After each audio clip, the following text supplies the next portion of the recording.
In the streets of New York City, before one could have a newspaper simply delivered to their door or read it online, the city streets were bustling with children ranging from ages 6 to 18 called Newsboys.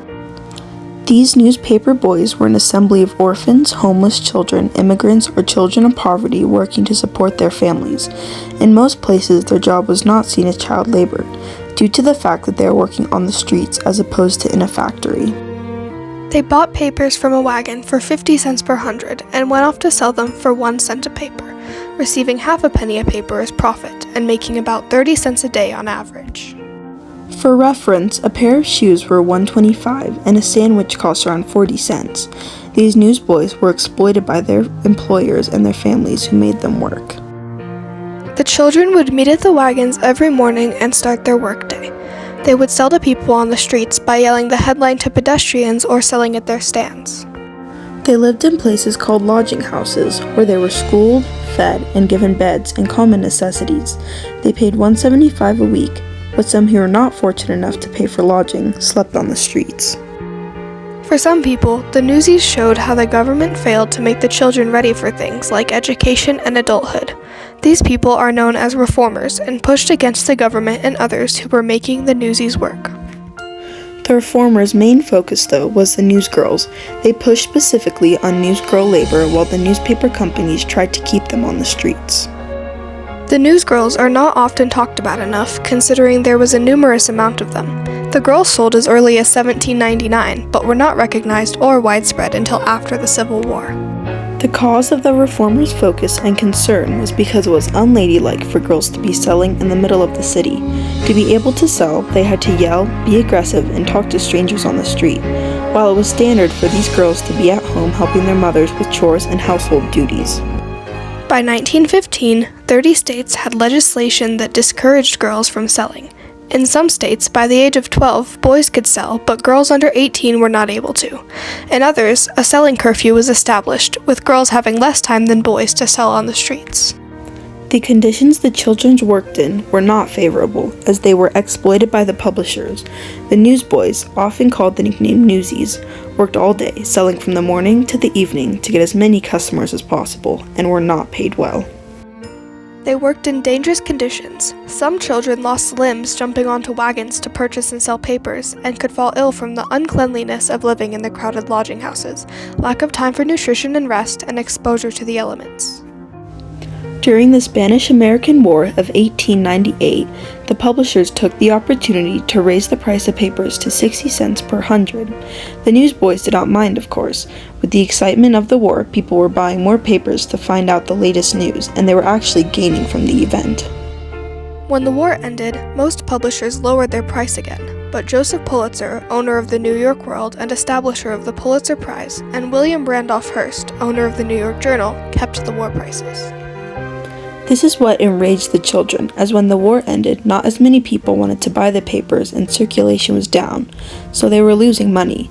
These children, who were making $1 a day and working in conditions that were less than ideal, especially for children, were being robbed of a fair pay by publishers who made millions.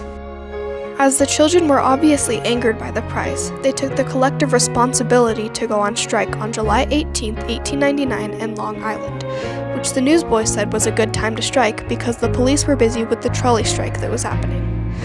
The Long Island newsies tipped over a newspaper wagon and declared a strike. Soon enough, the word was spread and Manhattan, Brooklyn, and Jersey City joined the strike 2 days later. Eventually, all newsies would be a part of this revolution, except for most newsgirls.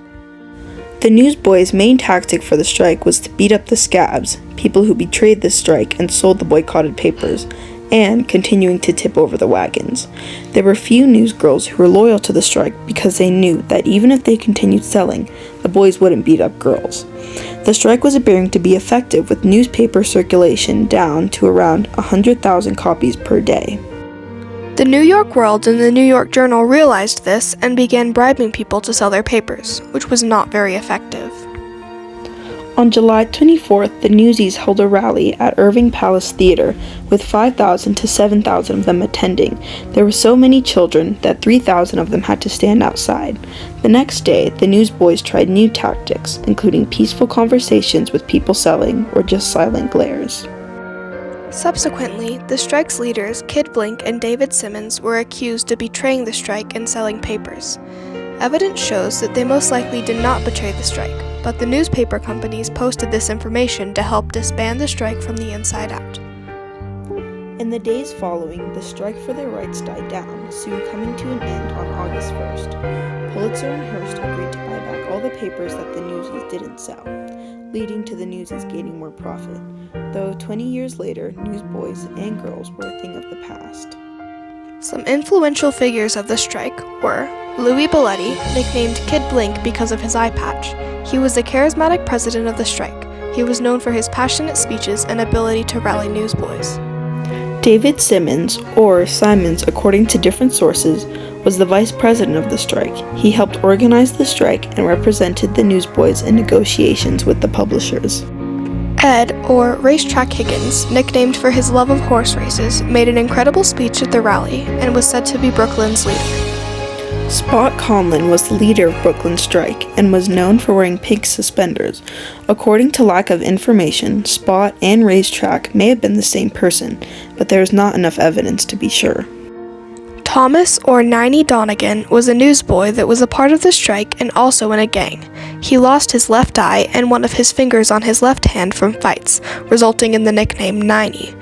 He was a friend of Kid Blink's and was briefly elected president of the strike after Blink was accused of scabbing.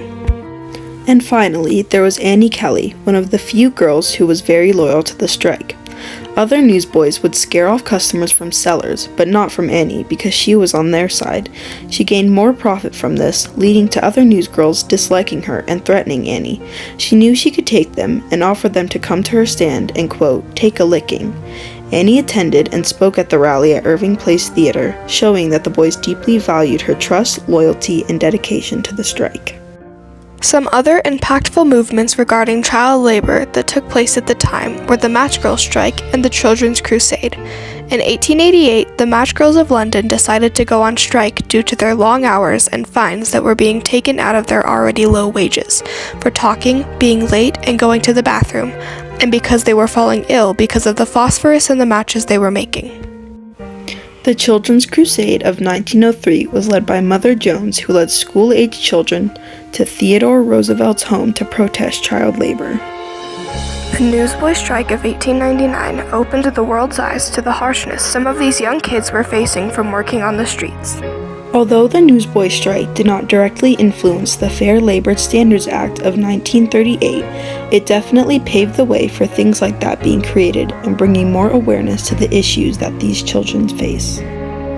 The strike was the largest child-led strike in history and was so influential that in 1992 they made a movie based on the strike titled Newsies, and later in 2012 a Broadway musical of the same title.